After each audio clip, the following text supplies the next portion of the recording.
pick up where we left off. Now it's interesting because for me, I don't know how much you guys can hear the extra noise, but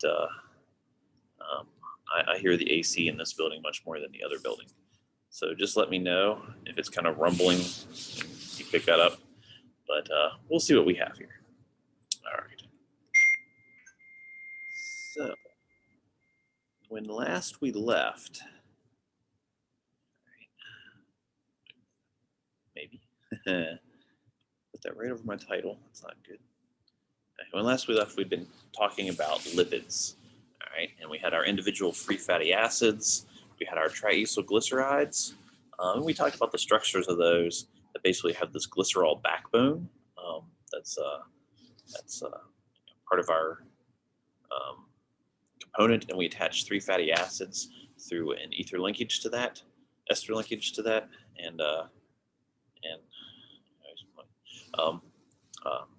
typically one of those, usually the middle one, is going to have a kink in it from a cis double bond.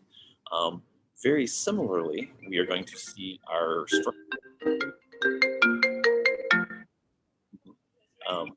where are you at? Who you call me for? I said, where you at? Oh, NWB. And they are like that. Okay, there we go. Also going to have a glycerol backbone for the most part, at least our glycerophospholipids. We'll see our sphingolipids here in a minute. But they will have polar head groups and nonpolar tails. Okay, we can see a whole wide variety of these. If we change the backbone, if we change the different fatty acids that are on there, if we change the head groups, we can get this huge variety of membrane lipids. Okay, and what we'll see is different organisms are going to have different membrane lipid compositions, and different tissues are going to have different groups. So different tissues within will have that. Hey, welcome. Good news, bad news. So you may want to sit here so you can see my screen or see your screen or something like that, because I don't have an adapter cable that will fit the standard Windows X thing that they have up there, and the cable I need is probably locked in that box. So, okay, so you can just follow along. Okay, good. Yeah, yep. All right, so it won't be too bad. Hopefully, we'll get here. But this is a nice room, right? Yeah. I went to the trailers because I thought you said 2.7 the trailers. Oh yeah, sorry. Yeah. So no worries. But anyway, our different organisms will have a variety of different membrane lipids, and even different tissues within an organism will have different compositions. And we'll see even more detail about this as well too, to how we can distinguish between our various compounds. Okay. So the most common type of membrane lipid is going to be the glycerophospholipid. So we have our phosphate backbone, and on one of those hydroxyl groups, we're going to replace the hydrogen with a phosphate group. So we'll call that carbon number 3. Okay. Again, this will be in the L form here. For carbons 1 and 2, we're going to have ester linkages with these hydroxyl groups. Okay. All right. We also see that typically at physiological pH, we are going to have a negative charge on this head group here. So our head group, our phosphate head group, is going to be very polar. It's got stabilized charges on it, so it's going to be very hydrophilic, whereas our fatty acid chains are going to be very hydrophobic. So if we look at this kind of in a skeletal drawing, we can see that we have in orange our glycerol backbone. In yellow, we have our 2 fatty acids that are in there. And you'll note that the one on the end is typically a saturated fatty acid, and the one attached to the center, to carbon number 2, is typically a cis unsaturated fatty acid. Right? And then on carbon 3, of course, we have our phosphate group, and our phosphate group can have something else attached to it as well too. Yeah, sorry, I didn't realize there was another one in there. I also don't have the cables that will allow me to connect yet, and I think the one I need is locked in the box. So I don't know if you want to follow along or if you want to sit here so you can see the screen, but yeah. So, but yeah. So if we look at this one, this is a very typical glycerophospholipid here. We have our palmitic acid as that saturated fatty acid at carbon 1, our linoleic acid as our unsaturated cis double bonded um, fatty acid at carbon 2, and our head group up here, which is definitely going to be polar. And in this X, a lot of times this may just be a hydrogen, but we can have increasingly complex head groups that are attached to this phosphate. Okay? And they will play different roles and help distinguish our different organisms and the characteristics.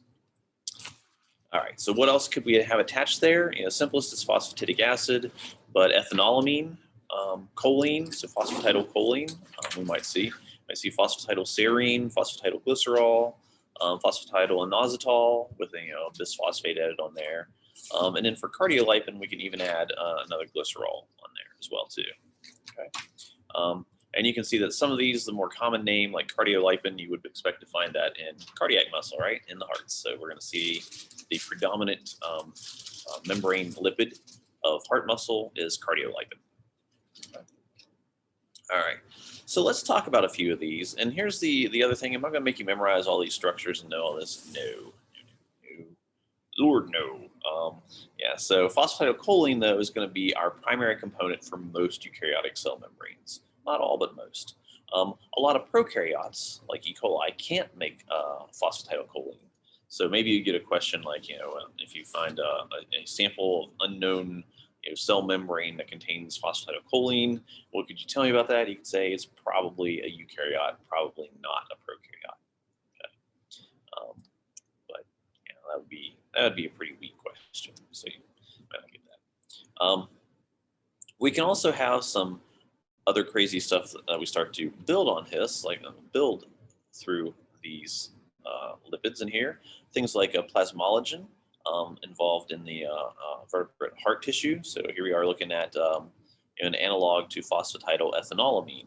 So now we have an ethanol group with an amine attached to it, and then we have this vinyl ether variation analog of that.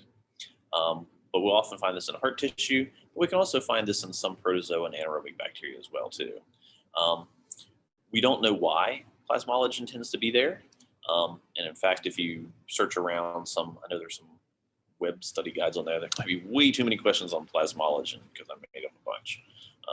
But I'm not going to inflict those on you guys. But it's not well understood. It might help increase the membrane rigidity. Maybe that's important if you have, like, say, a beating heart, or if you have a anaerobic bacteria or protozoa that's under a lot of stress. We want to make sure that those cells have a lot of stability in there. This could also be a source of signaling lipids. Maybe our plasmalogen kind of indicates, hey, use this lipid to make signaling molecules, because remember, our lipids can also play a role in signaling. We'll see more of that as well too. And it could even be something as simple as a antioxidant scavenger, right? But this is what our plasmalogen looks like. Here's our ethanolamine up here. And then here's our ether linkage in here, ether linked alkene. So we actually have this double bond kind of. So this one actually kind of, breaks my mold of our typical thing here, because here we have a double bond attached to carbon 1 and, a saturated fatty acid at carbon 2. So I'm a big liar is what I'm saying. Okay, but don't sweat that too much. Our typical one is going to be the reverse of that. Saturated fatty acid, carbon 1, unsaturated cis fatty acid, and carbon 2. We can get into a lot of roles that these play. Ether lipids will have, say, like our platelet activating factor. So if you're like me and get tripped by your spouse and have an injury, oh, see my Band-Aid. No, when that blood clots and it starts healing, we can look at this platelet activating factor as playing a role in that. And here we'll have this acetyl ester in our ether-linked alkane, and we'll have choline as our head group in here. The unifying factor here is we have this glycerol backbone. Okay, but the thing about platelet activating factor, it's our first signaling lipid that was identified, and it just kind of stimulates all the blood platelets to coagulate, scab formation. Also helps mediate inflammation. If you ever notice when you get like a cut, it'll turn red and maybe swell up a little bit. Here we are, our platelet activating factor is trying to inhibit that inflammation after the initial injury. All right. But let me go back and just say the main thing I'll be asking about our glycerophospholipids is here our general structure. Okay. If I ask you about like phosphatidylcholine or phosphatidylserine or something like that, I would give you information about that and ask you to draw conclusions. I'm not going to ask you guys to know structures of this. We have enough structures already, memorizing all sorts of stuff like that. Okay. I will almost certainly ask you to compare and contrast glycerophospholipids with sphingolipids. Okay. So now we move into probably our second most common class of lipid. Sphingolipids are not made with glycerol. Instead, they have sphingosine. All right, and sphingosine is basically this long chain amino alcohol compound. Right. So we have a fatty acid that's joined to it via an amide linkage rather than our ester linkage. Sorry, always conflate those two terms. Bad organic chemists. Okay. Again, we're going to have a polar head group, which is usually going to be a phosphodiester linkage in there. We're going to see that phosphate group up there, but it could just be some other carbohydrate attached to it. Sugar-containing glycophospholipids are largely in the outer face of plasma membranes. So if we see our carbohydrates, anytime we see a carbohydrate on a cell membrane, it's almost exclusively on the outside of the membrane. In fact, I would say every single one I can think of is on the outside of the cell. Inside, not so much. And that may be important for the roles that carbohydrates play in cell receptor recognition and interaction in there. Okay? If we look at what sphingosine actually looks like, here our sphingosine is in orange. Maybe I would have you guys draw that, but no. You can see it essentially has a fatty acid tail of its own. And then here we have our amino ester linkage, where a fatty acid is attached to that. So it has its own long tail that mimics a fatty acid. We attach one fatty acid to it, and then we put a head group up here, which could be something as simple as just hydrogen. If we ignore the phosphate, we would have what we call ceramide. Okay, sphingomyelin. Anybody know what that plays a role in? Your myelinating sheaths to insulate your nerve fibers. So we would see a lot of those types of sphingolipids in the cell membranes of cells responsible for the myelin sheath. We could put glucose up there or various other, things like, was this lactosyl ceramide? We put lactose attached to ceramide to our head group up here. Look at that. If we start looking at complex oligosaccharides, we can get to our various gangliosides. We look at neuronal development and stuff like that. But the thing I want you to know is sphingolipids, our sphingosine has its own kind of long tail and its own hydrophilic head group, and then we attach one fatty acid to it, as opposed to our glycerophospholipids, where we have that very small 3-carbon glycerol, and we attach 2 fatty acids to it, and then our head group. Okay. But physically, both of those two are going to look about the same, have about the same 3-dimensional shape and structure. Very subtle differences, which our subtle differences are what kind of rule regulation and function. Okay. So if we look at sphingomyelin, here we have a phosphocholine. So this is very similar to phosphatidylcholine. It's just our fatty acid-like side chains are different in here. So our myelin, we're going to find our sphingomyelin in our nerve cells. Okay. So this is very similar to phosphatidylcholine. If we look at the two, you can see structurally, the only major difference here is we're lacking our cis double bonds in the sphingomyelin, and our fatty acid side chains are a little bit shorter, but our head group looks identical. Okay. All right. So very similar, but slightly different. Okay, check and make sure this is not something. Okay. So I don't know if you guys ever did like blood typing in maybe like high school chemistry class. You were like, prick your finger. I don't know. They probably don't let you guys do that anymore, right? Yes, damn it. I think of one of my friends I had who had the misfortune of having PE right after chemistry class. So on the week they were doing the blood typing, he was probably, similar to me in some regards, maybe constantly dehydrated. So he'd prick his finger and like he couldn't get blood out of there. He had to like stab it really hard and then squeeze to get the drop of blood to test. So but he stabbed like every finger like 3 or 4 times before he figured out how to get the blood out. I was like, all right, no, it's fine, well and good. So he's got all these tiny little holes that are not bleeding. So then he goes to PE class and they're playing volleyball, hits the volleyball to set it, and they all started bleeding. So it's like bloody fingerprints all over the volleyball. So that was fun. But if you've ever done blood typing, you've got your A type, B type, O type, and AB type. You also have a positive, negative, which I'm not going to factor into this, but our glycosphingolipids actually help us determine that blood type. And it depends on the sugars located on the head groups of these glycosphingolipids. All right. So how do we get those sugars on there? We have enzymes that are known as glycosyl transferases, which do exactly what they say. They transfer glycose groups or sugar groups in there. Okay. So if there's no active glycosyl transferase, you end up with the O antigen because you don't attach these groups on here. There is an N-acetylgalactosamine transferase, and so you'll add N-acetylgalactosamine. You'll have the A blood type on there. There's also one that doesn't transfer the acetylgalactosamine, but just a galactose group, and that's the B type. And if you have AB, you have both of those. All right.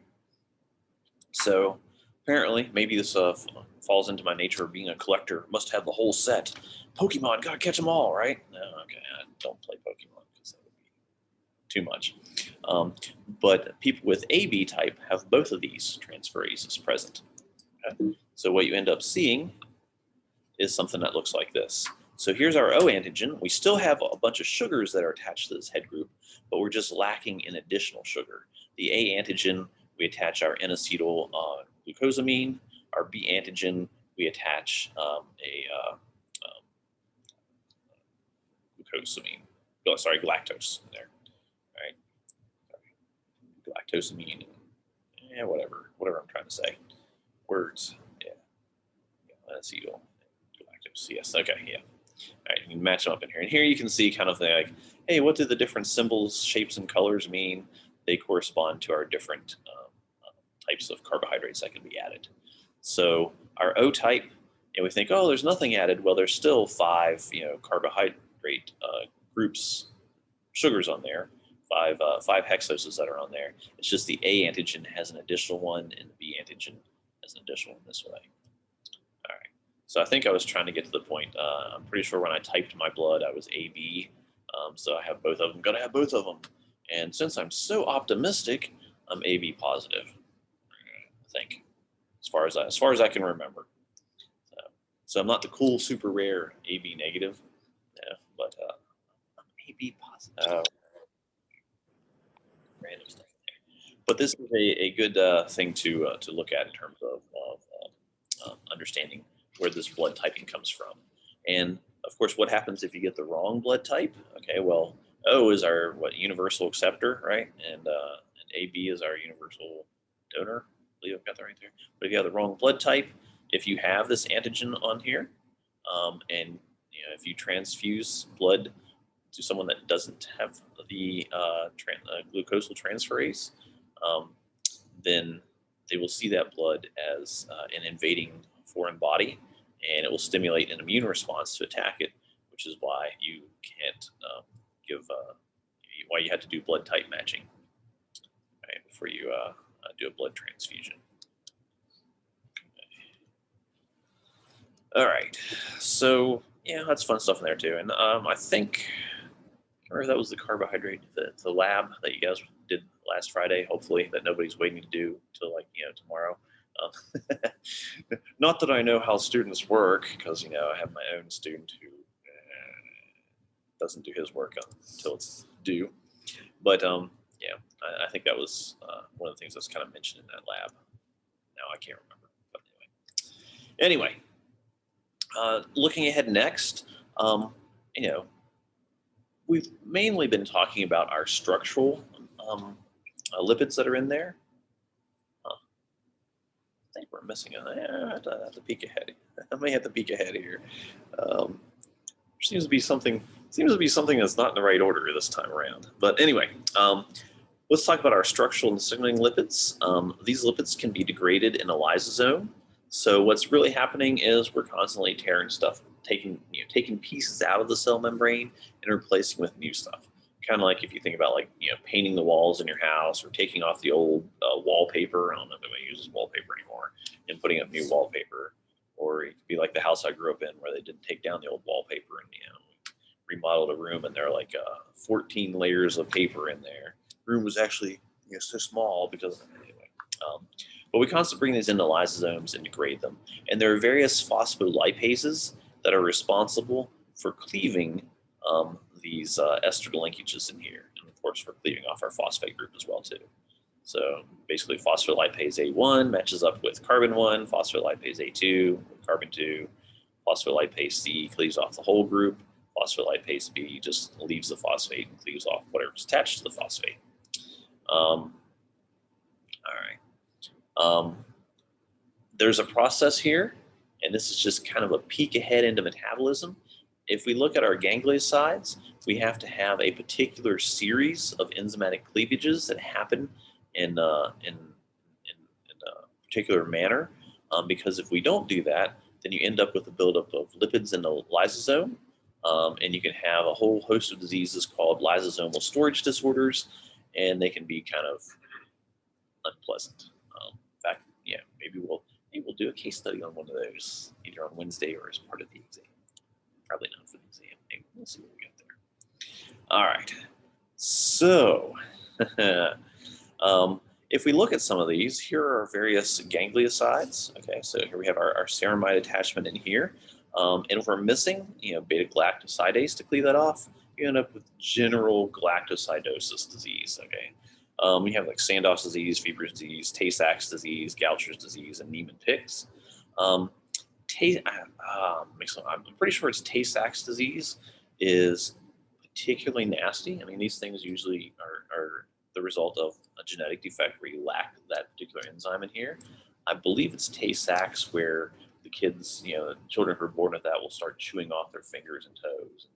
And, there is it doesn't sound like, oh, okay, we can't get rid of lipids, but these lipids tend to build up in the brain and cause severe cognitive deficits and all sorts of, and like we'd say, chewing off your fingers and toes. That's a side effect of this disease, and it's a pretty nasty one as well too. But we'll talk more about those diseases later on. What's that? Is that like with the kid, like his parents dropped everything to solve his disease? So I'm trying to think. It may have been about one of these diseases. I'm not sure.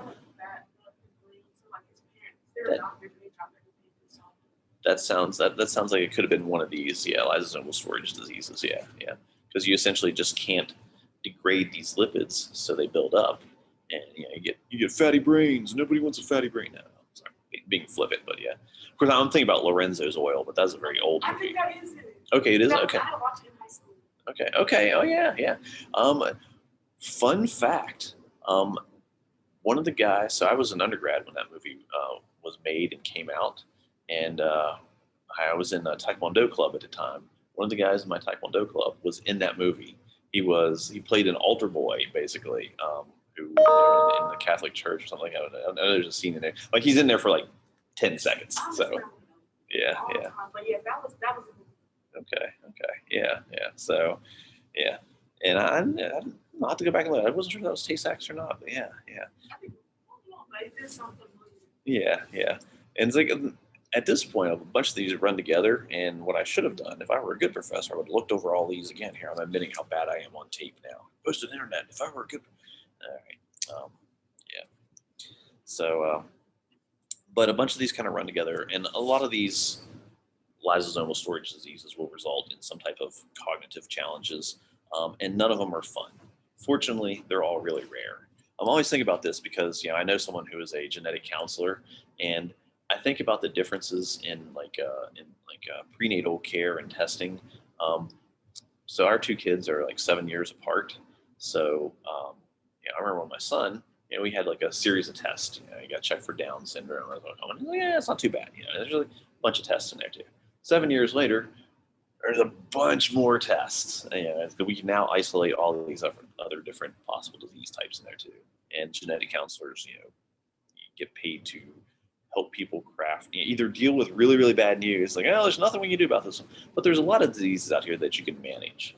And sometimes it may be dietary, sometimes it may be a combination of drugs, but some you can manage and some you can't. And it seems like that would be you never get like a good genetic disease, like, oh, your kid's going to be exceptional.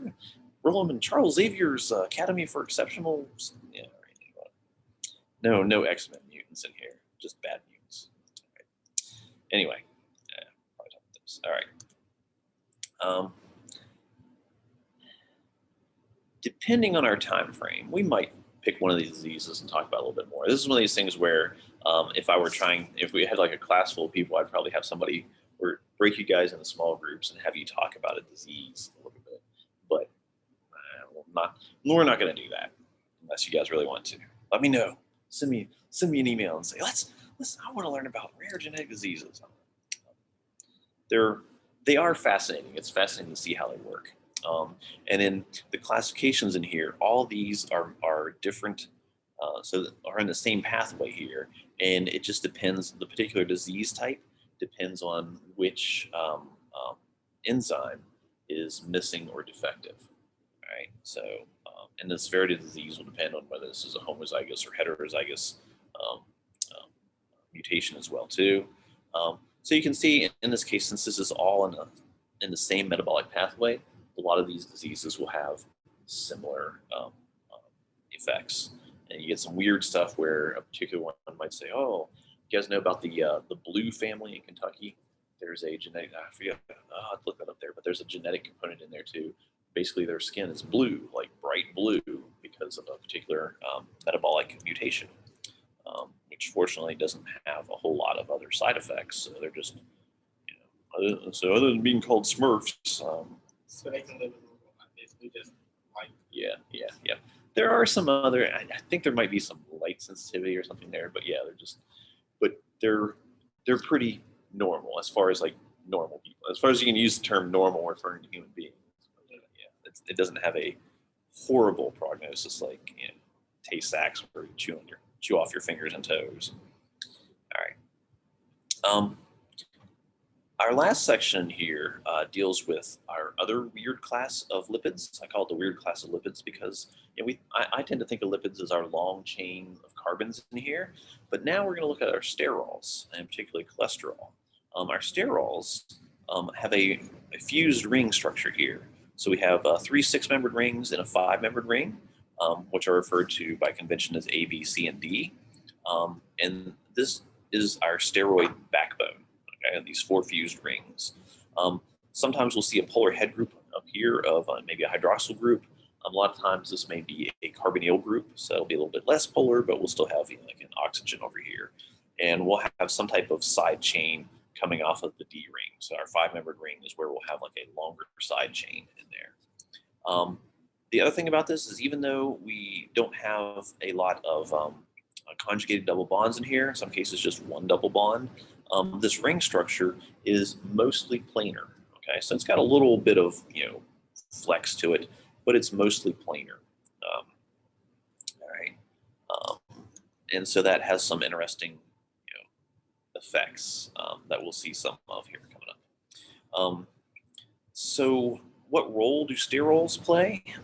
They're present in membranes. So we're going to see besides our glycerophospholipids and our sphingolipids, you will have cholesterol and cholesterol-derived, sterol-derived lipids in the membrane. Okay, and they play a particular role here. We'll actually see more of this in, I believe, chapter 11 coming up, where we can talk about the membrane raft. Our cholesterol, when we have a section that is rich in cholesterol, it tends to thicken the membrane and make it more chunky, basically. So the presence or absence of cholesterol can modulate the fluidity and permeability of a membrane. So it can either make it harder for things to pass through, or easier. Another interesting fact is, until recently, we said all bacteria lack cholesterol, but there are a few that do actually produce cholesterol, or sterols, not necessarily cholesterol. So I don't know if you guys remember a series of commercials. It's probably been about 10 years now, but maybe you're watching TV or something, you would have seen these commercials like, where do you get your cholesterol from? It's like your Uncle Si and your Aunt Mamie's pie or something like that. So we basically get cholesterol from the food we eat, and we also synthesize it in our bodies as well too. All right. So our liver produces cholesterol, and so we think if you look at medicine and we say, oh, we got to watch your cholesterol levels, we might think that cholesterol tends to be bad. Excess cholesterol is bad, but it's so important that we actually have two ways of obtaining it, from our diet and from making it in the liver. So it's critical to function. So cholesterol tends to be rather hydrophobic, so it has to be transported in lipoproteins. So our LDL will transport cholesterol. We'll see it in some, maybe our VLDLs and our IDLs and our chylomicrons as well too. But mostly we're going to find cholesterol in LDL. So if you go to the doctor and my annual physical is coming up too, they're going to test my cholesterol levels. Of course, I look at my LDL levels and my HDL levels and my triacylglycerides. But the LDL is our bad cholesterol, and our HDL is our clearing one. That's our good cholesterol. That is just so hard for me to say that, because I got to put my little air quotes up here. Bad cholesterol and good cholesterol. It's mainly the ratio. How much are you producing and how much are you clearing? Okay. But why do sterols play such a huge role? Many hormones are derived from our sterol backbones. So if we look at our steroid hormones, so if I decide to go to the gym and get huge, man, I will take a lot of steroid hormones here. They'll have the sterol nucleus, but they'll often lack that alkyl chain. That chain will be cleaved off as they are synthesized. So they tend to be a little bit more polar without that long hydrophobic chain on there. And then we can make these in a couple different places. They're carried through the bloodstream. Again, we're often going to have our carrier proteins. Not always, because they are a bit more polar, but most of the time they're going to have carrier proteins to get them where they need to go. And we can think of our steroid hormones in terms of the sex hormones as well too. So I always like to point out, here we have our testosterone at the top, and right beneath it we have our estrogen, so our beta estradiol. And if you look at the difference, there's essentially the positioning of a double bond, what I want to say here, stereospecificity of a few hydrogens, and here we have in testosterone we have a carbonyl, and here we have an alcohol group. So the difference between boys and girls is a hydrogen, an alcohol group, and a pair of double bonds. So that's subtle. And then you think of like cortisol as well too, kind of our pain and inflammation mediation. If we look at pregnancy hormones, prednisone and prednisolone, also stuff in there as well too. So all this, tiny subtle differences in here, massive differences in their effects. So that all goes back to our steroid hormones binding to specific receptors, and what those receptors recognize, and then the downstream effects, what gets triggered once that's bound. Okay. At the very bottom, we include brasinolide. Like, what the hell is that? Because we have a 7-membered ring down here with an oxygen in it, and this actually comes from plants. Several years ago, there was a concern, like, if you eat too much soybeans, you're going to become feminized or something, because, phytoestrogens. And now what that's turned into is, oh, you should eat these plant-derived products, to help regulate female hormone levels. But there's not a lot of science to any of these claims. In fact, one of my friends in grad school actually worked on looking at plant estrogens, phytoestrogens, and what effects they would have on mammals. And her studies were like, yep, nothing here, nothing here, nothing here. So basically, apparently, you can like eat all the soybeans you want. So soy is What's that? soy is not bad. Right. Now, I would say if you had like the complete soy diet where you ate soy every day, all day, there might be other effects in there. I wouldn't want to like try and overdose on it. Um, Because I'm like, well, I'm a pescatarian, so like a lot of my stuff is soy. yeah, yeah, But they're like, oh, don't you smell soy? And I'm like, I don't really know why, but I'm yeah, yeah. And it's the studies I've seen, and yeah, by no means have I looked exhaustively into this, but the studies I've seen have said, even though there's some structural similarity between these plant-based phytoestrogens, there's very little interaction with the mammalian receptors. So yeah. You should be fine, but there's always a chance maybe there's a mutation or something. It's where you can have a bigger effect in there too. So I wouldn't use like shovel soybeans in there. But, or if you're like me, it's like, oh, I love soy sauce. Thinking I'm gonna have sushi tonight. Yeah, woo. But yeah. But speaking of that as well too, one of my first study projects was looking at possible treatments for Alzheimer's. All right. I was like, hey, that's one of those things. We had our first out of area seminar that we had to give. And I way over prepared for it. Like I looked up over 100 papers and probably cited 60 of them for my 1 hour talk. Too much. Better to be extra though. Better too much than too little. So I was super prepared.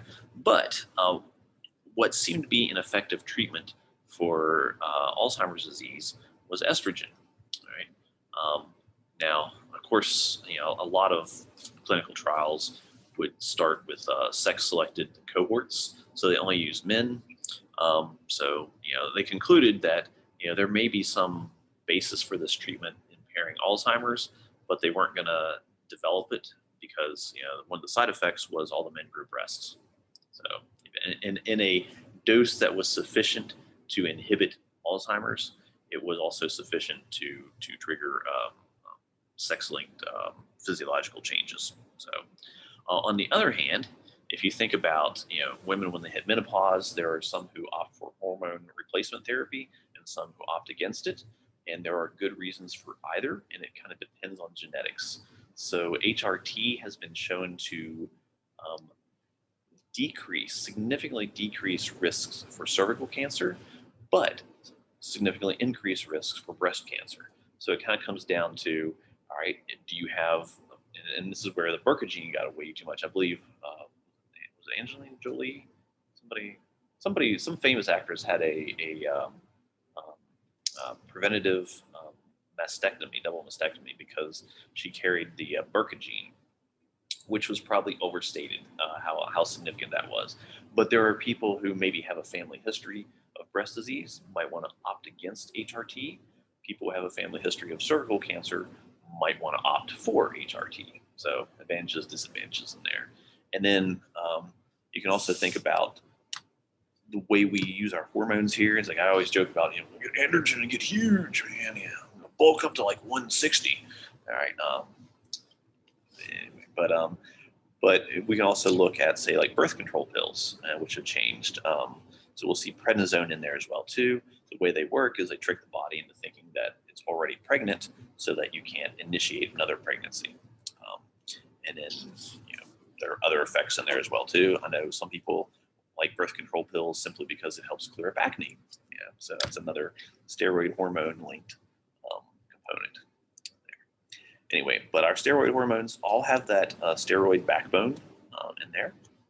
Right.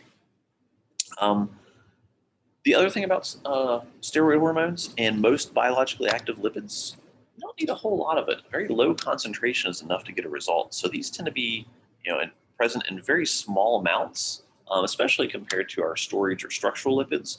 We got lots of triacylglycerides floating around our body, and if you think of it, all the cells all need membranes. We're gonna have tons of membranes in there. So these play vital roles as signaling molecules, not very many of them. We've mentioned our lipid-soluble vitamins, A, D, E, and K. Part of the role that they play can be involved in regulating metabolism and serving as precursors or cofactors for various components. Okay. I want to talk just a few minutes about arachidonic acid, right? Because we get it from spiders. Halloween, we can go eat some spider. No, okay. You eat like 8 spiders during the course of your life. Like sleep. Never mind. I'm going overboard on the grossness today. All right. But arachidonic acid is named after spiders, probably because it looks a little bit like a spider leg when it bends around here.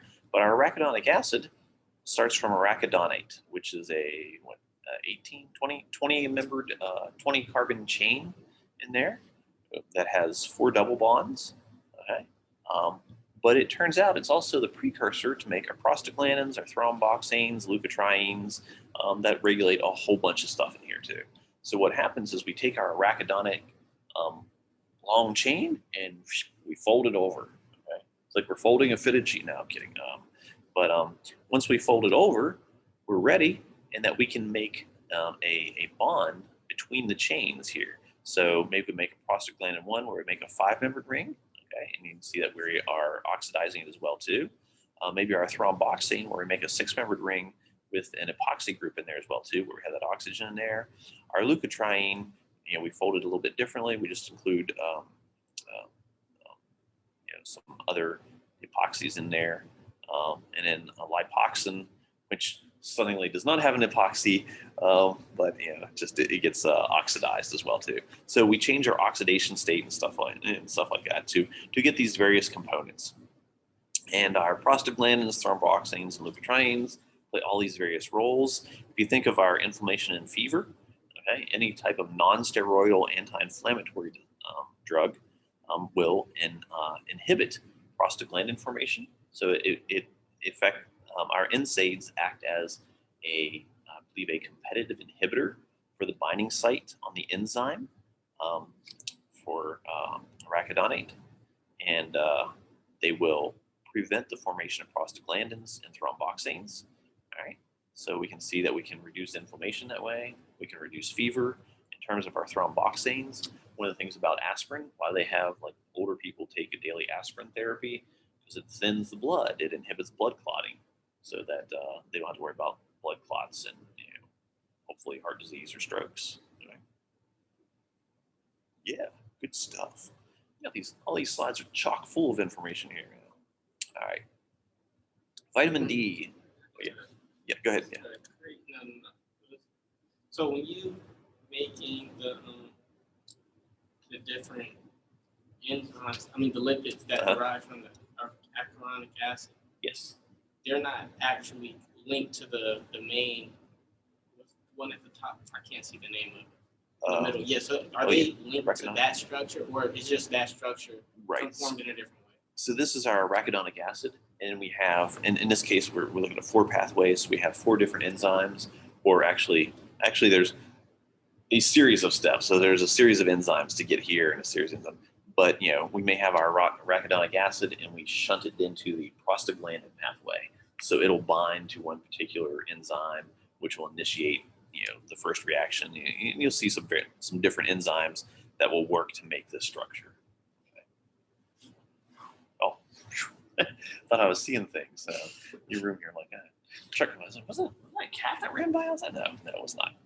All right. Same way down here for our second one to make our thromboxanes, and of course there's a bunch of different prostaglandins, a bunch of different thromboxanes. So we have a bunch of different enzymes that are going to make that specific product in there, but they'll start along the same pathways. So here we'll have our arachidonic acid can bind to at least 4 different enzymes, and then that'll determine which configuration. Yeah. It's like those. How old am I? It's like those which way books. It's like if you choose door A, turn to page 23. I'm like, guess might be too young for that. Yeah, okay. Yeah, those were huge when I was a kid, and then they had a revival in the late 90s, early 2000s. But that was a while ago. All right.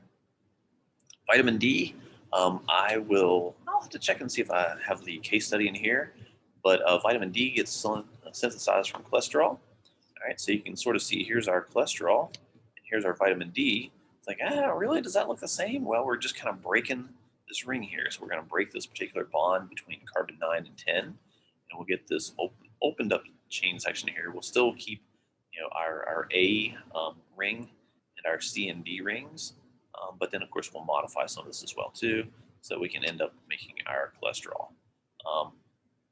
There's a question, why is milk often fortified with vitamin D?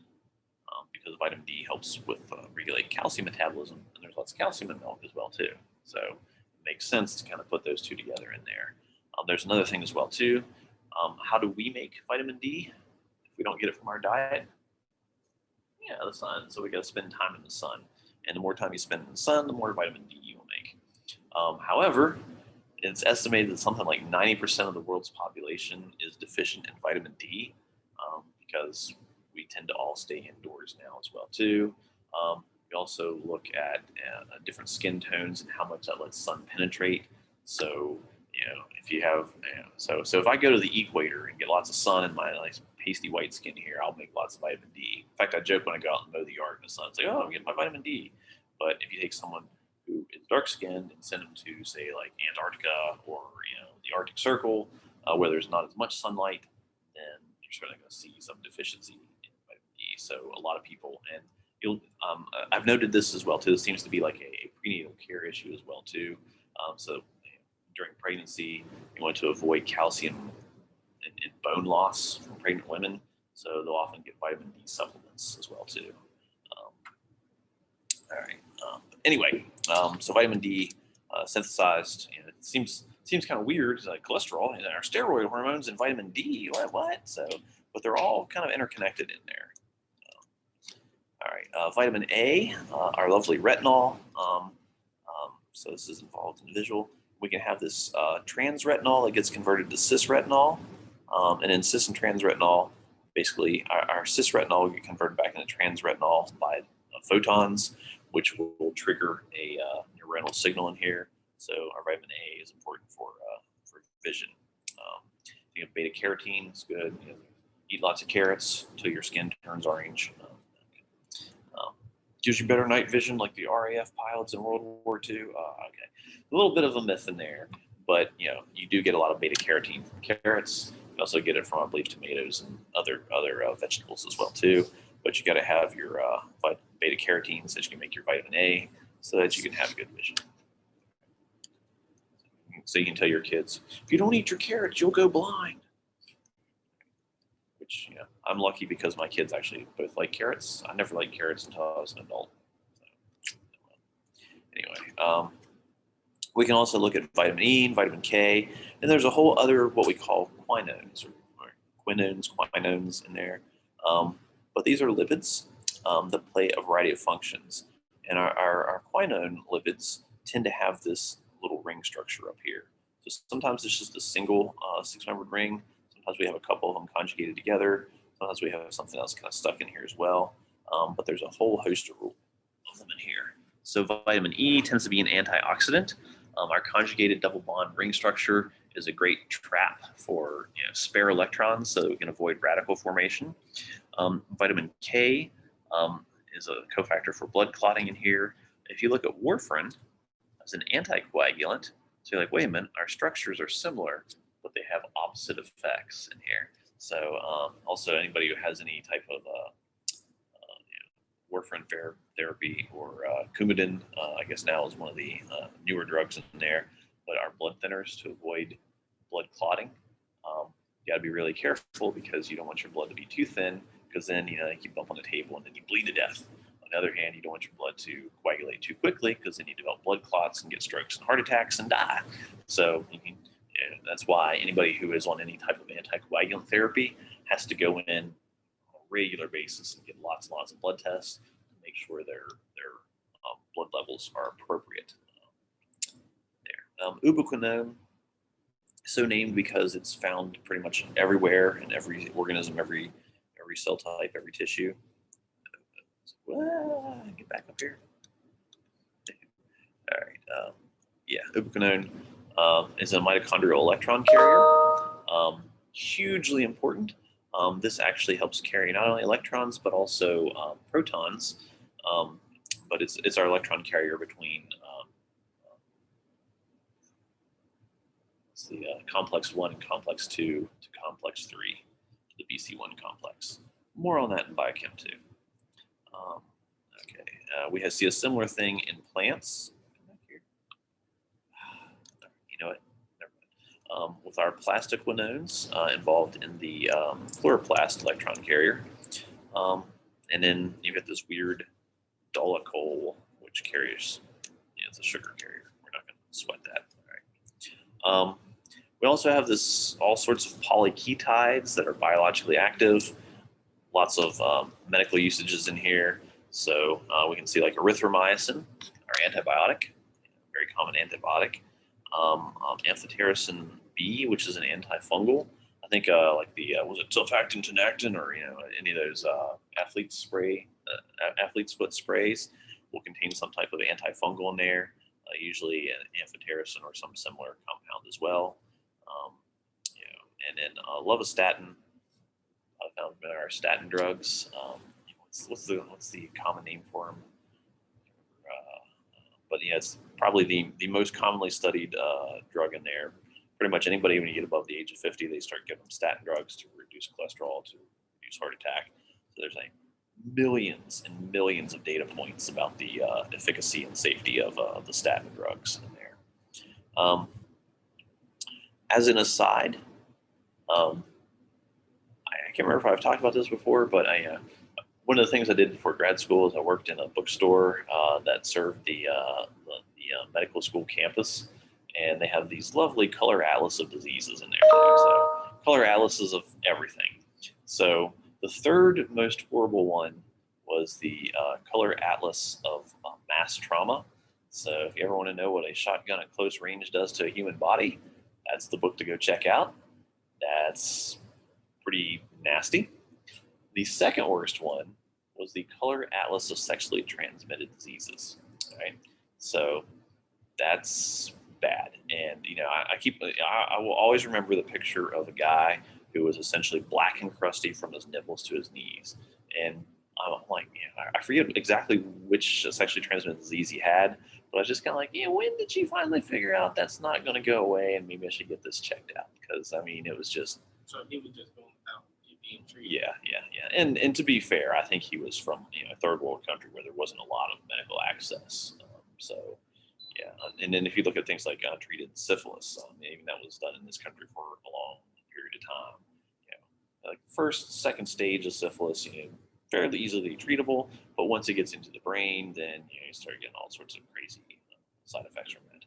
But the color atlas of sexually transmitted diseases was the second most horrible thing. Yeah, that's going to be like the gift for the kids when they hit puberty now. Or never now. But by far the worst, way worse, way most disgusting color atlas was the color atlas of fungal infection, because it just looked like aliens were invading people's bodies or organs. It was just so outer, So antifungals are very, very interesting. I think about the mushrooms that grow in our yard, but the whole life cycle of fungus really quite different, from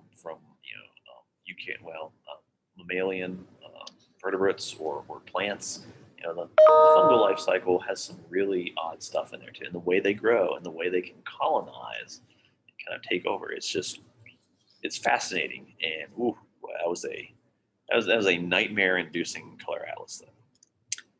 All right, but anyway, again, polyketides play all these roles here. So we're looking at things that are now kind of quasi-similar to our sterols. We can see some ring structure in there.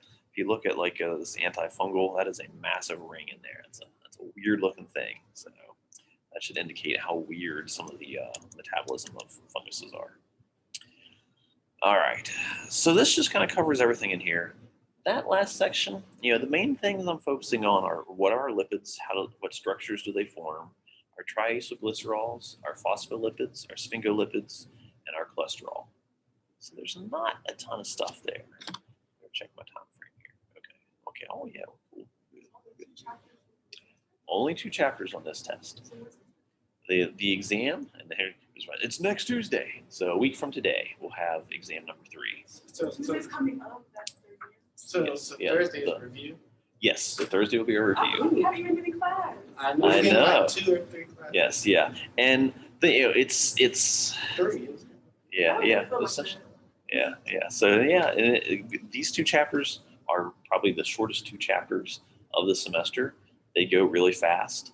There's not a huge amount of material in here, as opposed to enzymes, which just seem to drag on and on and on and on, right? So now we're moving a little faster, and we don't have the complexity of enzyme kinetics and all that stuff in there too.